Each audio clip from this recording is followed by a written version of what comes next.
भारतीय इतिहास शोध संस्थान के निदेशक ओमजी उपाध्याय हमारे साथ हैं, आईसीएचआर के डायरेक्टर हैं। सर, जो इतिहास बदलने की बात है, आरएसएस के 100 साल पूरे हो रहे हैं 2025 में, उससे पहले भारतीय इतिहास को व्यापक रूप से बदला जाएगा या सुधार किया जाएगा, ये एक नैरेटिव है। ये क्या है, इसको सही रूप में कैसे प्रस्तुत करेंगे? इतिहास बदला नहीं जाता, इतिहास तो इतिहास होता है। वास्तव में कई बार उसका जो विमर्श है वो गलत तरीके से प्रस्तुत किया जाता है। कई देश के इतिहास के साथ ऐसा हुआ कि जब ब्रिटिशर्स यहाँ राज कर रहे थे तो उनका अपना एक लक्ष्य था, एक ऑब्जेक्टिव था, एक ध्येय था, जिसके आधार पर उन्होंने यहाँ इतिहास लेखन किया कराया। लेकिन उसमें विसंगतियाँ बहुत रहीं, डिस्टॉर्शंस बहुत आईं। दुर्भाग्य से ऐसा हुआ कि आज़ादी के बाद भी शायद इतिहास लेखन की जो दिशा होनी चाहिए थी, जो संतुलन उसमें होना चाहिए था, वो कहीं ना कहीं असंतुलित रह गया।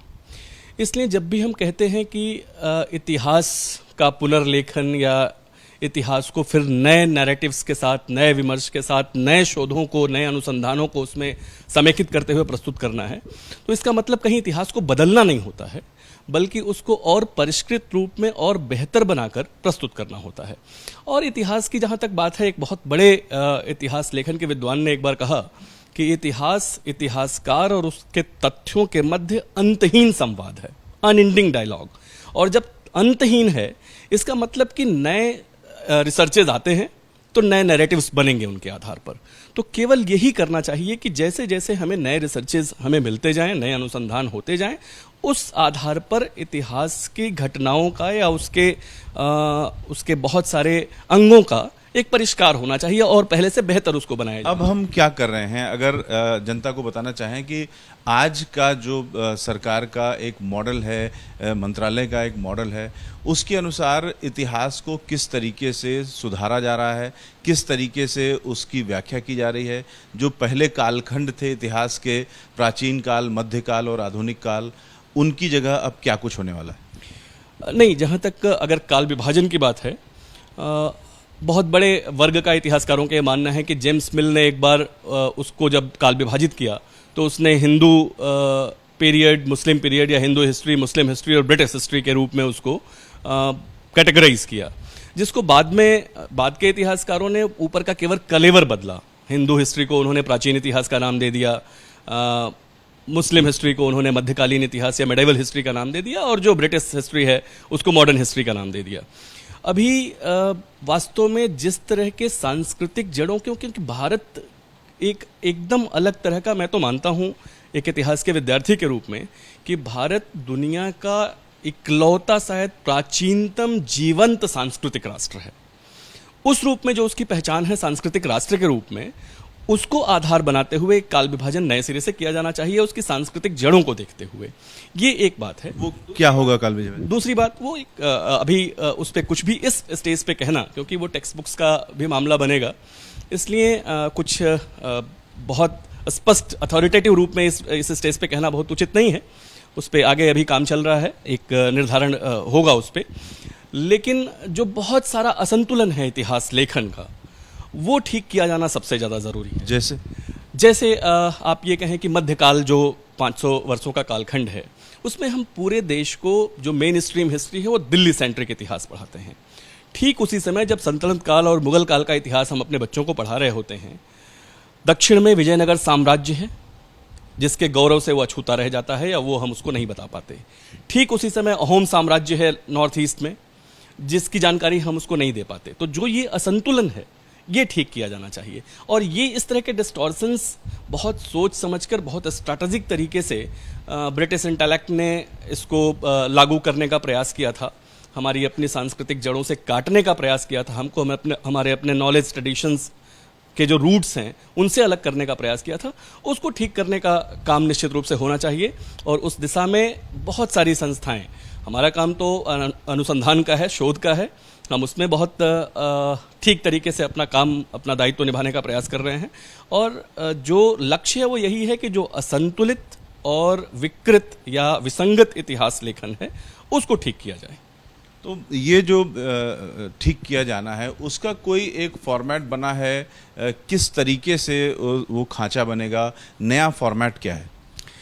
जी, मैंने अभी आपसे जैसे कहा कि जो पूरा कालखंड है इतिहास लेखन का, उसमें जहाँ जहाँ भी हमें इस तरह की विसंगतियाँ दिखाई दे रही हैं, इतिहास नहीं बदलना है, केवल उसके विमर्श को ठीक करना है, उसके नैरेटिव को ठीक करना है। बस उसी पे जो क्रोनोलॉजी को लेके बहुत सारी समस्याएं हैं। सैंड्रो कोट्टस, मैं एक छोटा सा उदाहरण दूं कि क्रोनोलॉजी की समस्याएं कहाँ से निकलती हैं। सैंड्रो कोट्टस को हमने सीट एंकर बना दिया, और बहुत सारे इतिहासकार, मेरे एक इतिहासकार मित्र हैं, वो कहते हैं कि it's not seat anchor, it's a cheat anchor. इसको थोड़ा एक्सप्लेन करिए। सैंड्रो कोट्टस बेसिकली चंद्रगुप्त मौर्य से उसको समीकृत करके, और वहीं से इतिहास, जो कम से कम प्राचीन इतिहास है, उसके सारी जो क्रोनोलॉजी है उसको तय करने का प्रयास किया गया। और उसमें कई बार लगता है कि बहुत सारे मिसिंग लिंक्स हैं। तो क्रोनोलॉजी, हमारी जो इतिहास है, वो बहुत समेट दी गई प्राचीन भारत का जो कालखंड है। इस पे खूब रटलेस रिसर्च की ज़रूरत है, हो भी रहे हैं बहुत सारे नए रिसर्चेस। हमारे साथ ह्यूमैनिटीज़ और सोशल साइंसेस के साथ क्या समस्या है, मैं आपको बताऊं बहुत संक्षेप में, कि साइंस में जो रिसर्चेज हैं, पिछले 150 साल में जो स्थापनाएं हुई थीं, उसमें से पिछले 30 साल में, जो 3 दशक में जो नए रिसर्चेज आए, उसमें 2/3 से ज़्यादा ऑब्सोलीट हो गई, खत्म हो गई, नई थ्योरीज आ गई। लेकिन ह्यूमैनिटीज़ और सोशल साइंसेज में कोई भी नई बात एक्सेप्ट करने में बहुत लंबा समय लगता है। हमारे अपने मानस की यह समस्या है कि हमको बहुत लंबा समय लगता है। एक तो इस समस्या को ओवरकम करना बहुत ज़रूरी है। दूसरे, जो नए रिसर्चेज लगातार आ रहे हैं, अभी राखीगढ़ी का एक्सकेवेशन हुआ, सिनौली का एक्सकेवेशन हुआ, उसने बहुत सारे नए तथ्य रिवील किए हैं, क्रोनोलॉजी को बहुत पीछे तक हम लेके जा पा रहे हैं। इस तरह की चीज़ों को इंक्लूड करते हुए एक समय ये जो देश का इतिहास, पूरे देश का इतिहास लिखा जाना बहुत ज़रूरी है, नैरेटिव ठीक किया जाना बहुत ज़रूरी है। आज़ादी के अमृत महोत्सव का वर्ष चल रहा है। जब इसकी शुरुआत हमने की तो ये देखा कि अमृत महोत्सव या इसका अभिप्राय क्या है, तो हमें लगा कि इस इतिहास लेखन में इतना ज़्यादा दुख, विषाद और मृत्यु जैसी स्थितियां छोड़ी गई हैं, इतना असंतुलित है। हजारों हजार ऐसे क्रांतिवीर जिन्होंने अपने प्राणों की आहुति दी, लेकिन वो कभी मेन स्ट्रीम में शामिल नहीं हो पाए, वो कभी मुख्यधारा में शामिल नहीं हो पाए इतिहास लेखन की। उस अमृत से हमारी पीढ़ियां अभी वंचित हैं।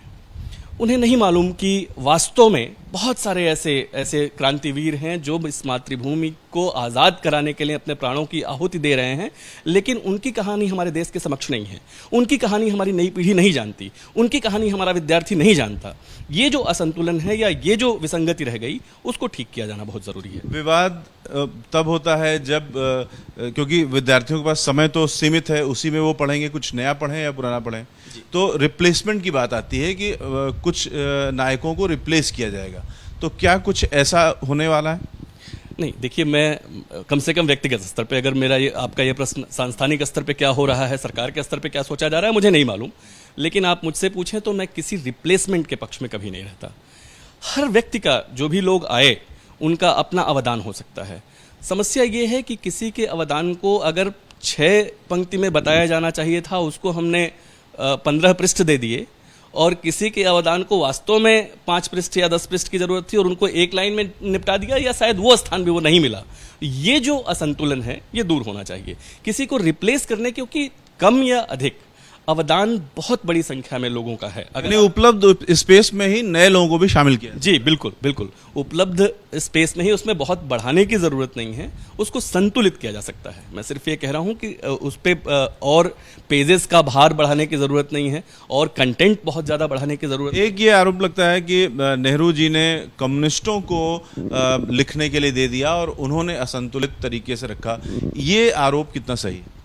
नहीं, इस पे कम से कम टिप्पणी करना नहीं चाहूँगा, इस पे टिप्पणी नहीं करूँगा जी। तो सर, ओवरऑल जो सामान्य लोग हैं वो किस तरीके से लें जब ये कहा जाता है कि आरएसएस इतिहास को नए सिरे से लिखवा रहा है या लिख रहा है, अब ये नई सरकार में नए तरीके से इतिहास लिखा जाएगा, इस बात को आम जनता कैसे समझे? नहीं, मैं सिर्फ आप भारतीय इतिहास अनुसंधान परिषद ICHR के निदेशक के रूप में मैं बात कर रहा हूँ। इसलिए ICHR या NCERT जैसी संस्थाएं जहाँ से पाठ्यक्रम तय होते हैं, तैयार होते हैं, उनकी कुछ कमेटीज़ का सदस्य होने के कारण अभी यूजीसी के LOCF का हमने निर्माण किया, जिसका मैं एक सदस्य था। उसमें जो पहला पेपर है द आइडिया ऑफ भारत, वो मेरा बनाया हुआ पेपर है।